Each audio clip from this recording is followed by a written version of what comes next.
Nah, di sini saya coba mancing juga teman-teman, dan saya mendapatkan sesuatu teman-teman. Ini dia.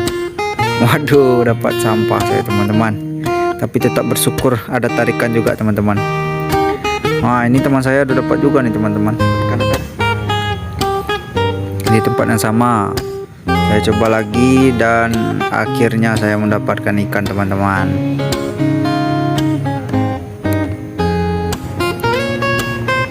Nah, kapal orang baru pulang dari tengah laut kayaknya teman-teman.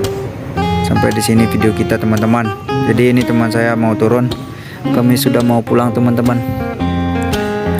Sudah 3 jam mancing dan hasilnya pun lumayan kita dapat teman-teman.